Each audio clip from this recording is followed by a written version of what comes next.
Good morning बच्चों, welcome to our class. आज की क्लास है क्लास 8 के लिए है और सब्जेक्ट है आपका साइंस।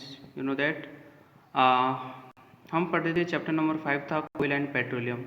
ठीक है, तो हम कोयले के बारे में हम पढ़ चुके हैं इस चैप्टर में और आज हम देखते हैं पेट्रोलियम प्रोडक्ट के बारे में। What is the petroleum and where we collect the petroleum, how filtration, do filtration. ठीक है, तो इन चीज़ों के बारे में हम यहाँ पे देखते हैं। तो देखो, यू नो दैट एक मिनट रुको। Yes, now start. You know that petrol is used as a fuel. आप सब जानते हो इस चीज़ के बारे में कि पेट्रोल क्या काम में आता है ना। फ्यूल के रूप में काम में आता है। ठीक है, कहाँ पे काम आता है? ऑटोमोबाइल्स में, सच एज देखो मोटरसाइकिल है, स्कूटर है, कार है। ठीक है, इन चीज़ों से तो आप सब वाकिफ़ हो गए। हैवी मोटर व्हीकल है, लाइक देखो ट्रैक्स है ना, मतलब हैवी जो भारी भरकम साधन होते हैं ना, ट्रक वगैरह होते हैं, ट्रैक्टर होते हैं, रन ऑन डीजल, तो वो बाकी के डीजल पे चलते हैं और ये पेट्रोल पे चलते हैं। बट दोनों ही पेट्रोल और डीजल दोनों ही क्या है? पेट्रोलियम प्रोडक्ट हैं। Okay, petrol and diesel are देखो obtain from a natural resource called petroleum. दोनों ही क्या है? पेट्रोलियम प्रोडक्ट है, दोनों ही पेट्रोलियम से हमें मिलते हैं। ठीक है, okay. You know how petroleum formed. अब देखो, क्या आप जानते हो कि पेट्रोलियम कैसे बनता है या फिर कैसे इसको डिस्टिलाइजेशन किया जाता है, निस्तारण किया जाता है, पेट्रोलियम जो कैसे अलग किया जाता है। ठीक है, तो उसके बारे में हम देखेंगे। तो देखो, petroleum was formed from organic living in the sea as they organic organism die their bodies settled at the bottom of the sea and got covered with layer of the sand and clay। ठीक है, petroleum products होते हैं वो organism से ही ले जाते हैं जो कि सी के बॉटम साइड में क्या होते हैं? दबे होते हैं। ठीक है, and got covered with layer of the sand and clay over millions of year, यानी कि काफ़ी साल से ये उसी के अंदर दबे पड़े रहते हैं, जिनसे ये क्या होते हैं? कुछ रॉक्स के रूप में यानी चट्टानों के रूप में बन जाते हैं। एब्सेंस ऑफ देखो, absence of air and gases, या बोल सकते हैं हम air and high pressure. You know that पृथ्वी के नीचे यानी कि अर्थ सरफेस के नीचे अगर ये सारी चीज़ें दबी पड़ी रहेंगी तो वहाँ पर एब्सेंस होगा किसका? एयर का एब्सेंस होगा, यानी कि वहाँ पर एयर प्रॉपर मात्रा में नहीं होगी।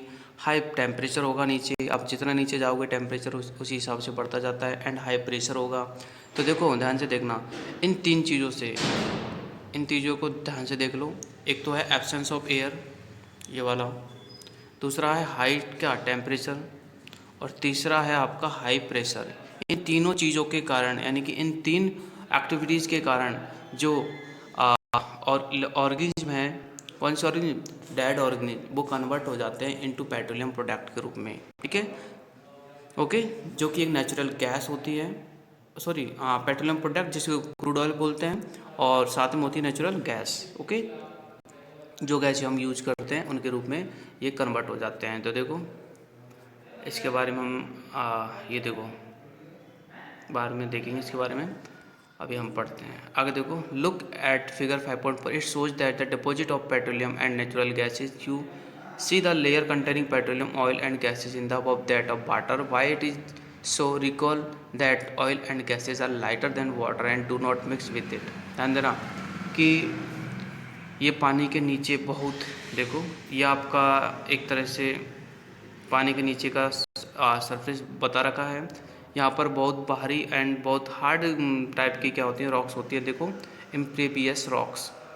ठीक है, उनके नीचे देखो ये वाटर है।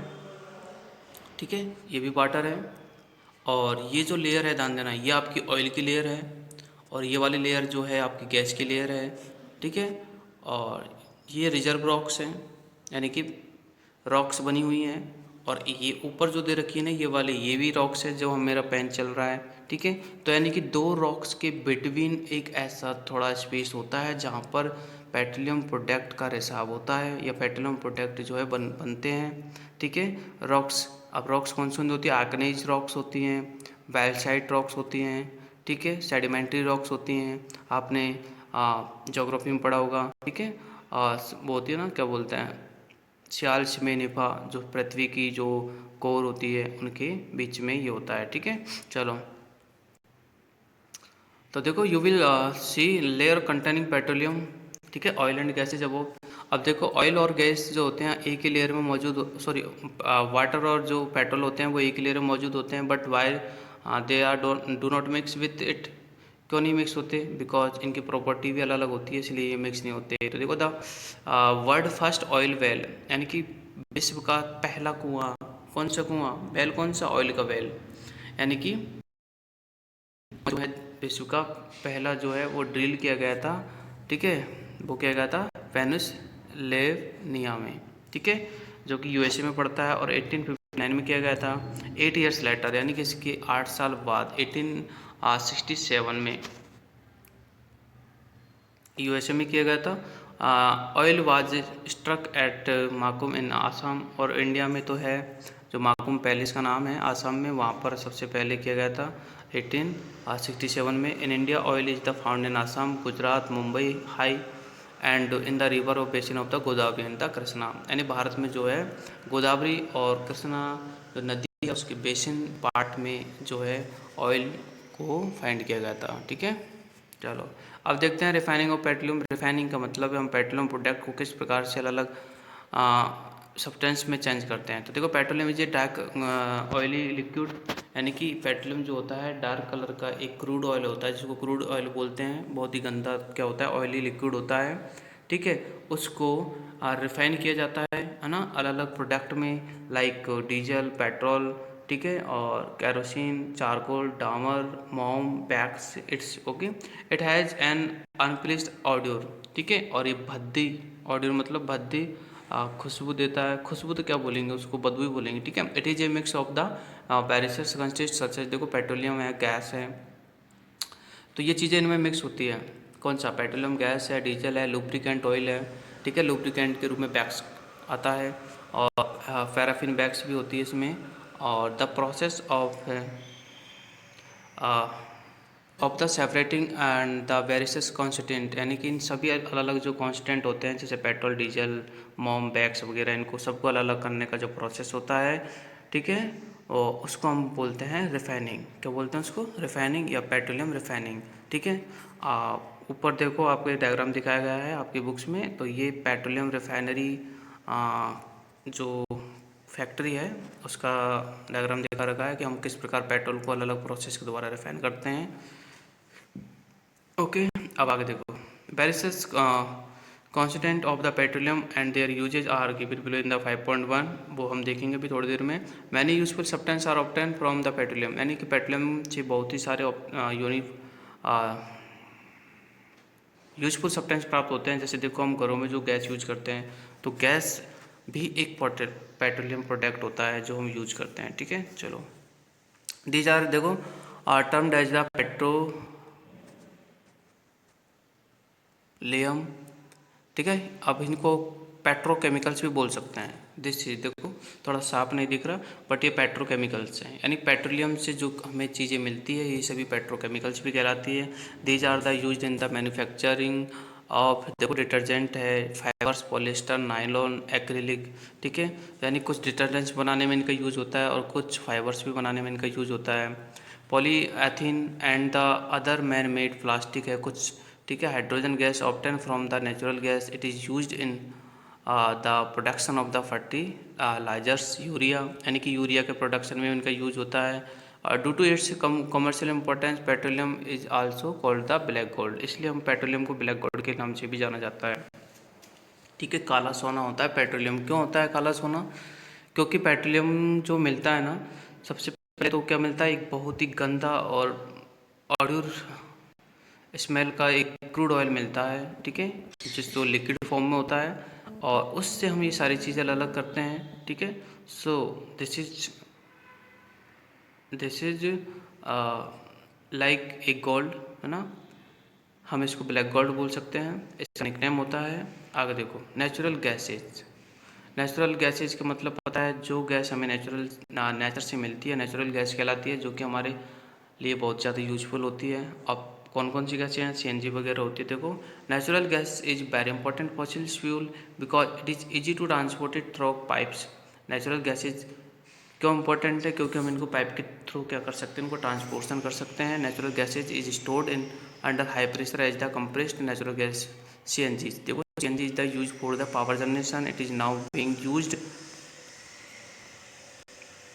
देखो CNG को हम यूज कर सकते हैं पावर जनरेशन में, ठीक है। CNG का फुल फॉर्म होता है कंप्रेस्ड नेचुरल गैस। ओके, आगे देखो, ये जो टेबल है this is very important for you, because इससे आपको ये पता लग रहा है कि पेट्रोलियम का जब आप रिफाइनरी प्रोसेस करते हो तो आपको उससे क्या क्या चीज़ें मिलती है। तो देखो पहला पॉइंट है इसमें, पहला पॉइंट है आपका पेट्रोलियम गैस मिलती है आपको, ठीक है, जिसको हम आपके घरों में या फिर इंडस्ट्री में यूज करते हो। दूसरा है पेट्रोल है, जिसको आप मोटर व्हीकल वगैरह में यूज करते हो, ठीक है। तीसरा है कैरोसिन है, कैरोसिन को हम स्टोव में फ्यूल के रूप में यूज़ करते थे और करते हैं। लैंप भी है, जेट एयरक्राफ्ट्स में भी इसका यूज़ होता है कैरोसिन का। आगे डीजल, तो डीजल भी हैवी व्हीकल्स को चलाने में काम आते हैं, ठीक है। आगे लुब्रिकेंट, तो लुब्रिकेंट क्या होते हैं? लुब्रिकेंट ऐसे पदार्थ होते हैं जो कि लुब्रिकेशन प्रोसेस में काम आते हैं, यानी कि फ्रैक्शन को कम करने के लिए लुब्रिकेंट का यूज किया जाता है। ओके, आगे है पैराफिन वैक्स है, तो देखो ये भी ऑइलमेंट्स एंड कैंडल्स वगैरह बनाने में इसका यूज किया जाता है, वैसलिन वगैरह में, ठीक है। ये वैक्स उसी काम में आती है। आगे बिटुमिन है, तो पेंट वगैरह जो बनते हैं ना आपके, ठीक है, रोड की सरफेस बनती है या फिर पेंट वगैरह बनते हैं तो उनमें ये यूज किए जाते हैं, ठीक है। हम पढ़ रहे थे थोड़ी देर पहले कि CNG है वो उसका यूज कहाँ कहाँ किया जाता है। तो देखो CNG as use a fuel of the transport vehicle, यानी कि ट्रांसपोर्ट जो व्हीकल होते हैं उनमें CNG का यूज किया जाता है। आजकल हम कर रहे हैं गैस से भी हमारे जो है व्हीकल वगैरह चलते हैं। It is a cleaner fuel. The great advantage of CNG is that देखो it can be use directly of the burning in the homes. सबसे अच्छा जो इसका एडवांटेज है, लाभ है, वो ये है कि हम इसको डायरेक्ट जो है हमारे घरों में खाना बनाने के लिए यूज कर सकते हैं और फैक्ट्रीज में भी हम इसको डायरेक्ट यूज करते हैं, ठीक है, थ्रू द पाइप्स, ठीक है। सच अच्छे नेटवर्क और पाइपलाइन, यानी पाइपलाइन के नेटवर्क के द्वारा हम इसको यूज कर सकते हैं। देखो Vadodara, some parts of the Delhi other places, मतलब क्या है, गैस की पाइपलाइन डली हुई है। और natural gas is also used a starting material for the manufacturing of the number of the chemicals and fertiliser. India has a vast reserve of the natural gas, यानी कि नेचुरल गैस के लिए India सबसे vast country है, मतलब बहुत बड़ा यहाँ पर नेचुरल गैस का रिजर्व है। In our country natural gas has been found in, देखो, त्रिपुरा, ठीक है। और राजस्थान में भी नेचुरल गैस के काफ़ी सारे वेल्स फाइंड किए गए हैं। और देखो महाराष्ट्र है and in the Krishna Godavari delta, ठीक है। कृष्णा गोदावरी डेल्टा के पास तो खैर सब चीज़ें मिलती है, पेट्रोलियम प्रोडक्ट ही मिलते हैं, तो पेट्रोलियम गैस भी मिलेगी, ठीक है। आर लिमिटेड, देखो कुछ नेचुरल रिसोर्स हैं जो कि लिमिटेड है, तो इसको हम स्टार्टिंग में देख चुके हैं, एग्जिस्टेबल और नॉन एग्जिस्टेबल रिसोर्स के बारे में। तो यू हैव देखो study in the beginning of the chapter that some of the natural resource of the exhaustible like fossil fuel, forest and minerals. You know that the coal and petroleum are fossil fuels, it required the dead or green millions of years to get converted into these fuels. On the other hand, the known reservoir of these will be last only a few hundred of years. Moreover, burning of these fuels a major cause of the pollution. Their use in the all linked to global warming. It is therefore necessary that the use of these fuels only when absolutely necessary. ध्यान देना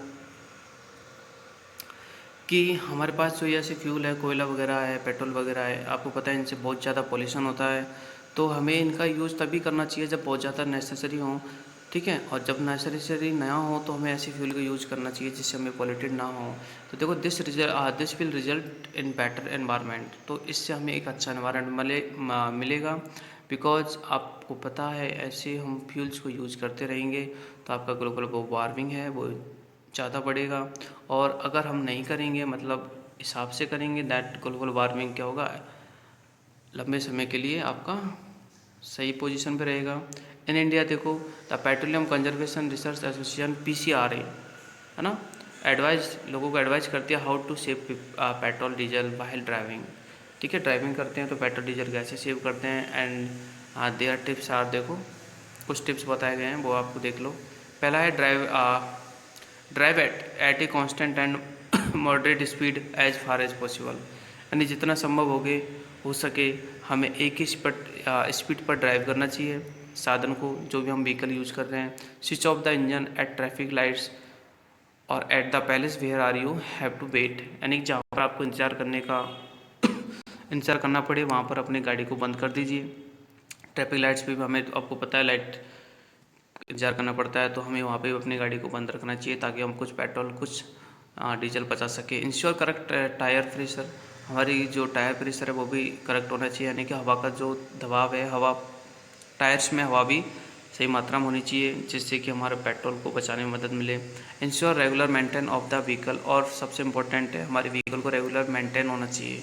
ठीक है, vehicle का maintenance होता रहेगा तो फिर vehicle ज़्यादा पेट्रोल को अब्जॉर्ब नहीं करेगा। सो ओके, पीसीआरए हमारी एक संस्था है जो कि ये एडवाइस जारी करती है कि हम किस प्रकार अपने जो लिमिटेड स्टॉक वाले फ्यूल्स हैं उनको हम बचा सकते हैं। ठीक है, चलो, तो आज ये आपका चैप्टर नंबर 5 कंप्लीट हो गया है। इसके क्वेश्चन आंसर आपको मिल जाएंगे। ठीक है, मिलते हैं अपनी एक नेक्स्ट क्लास में, तब तक के लिए बाय।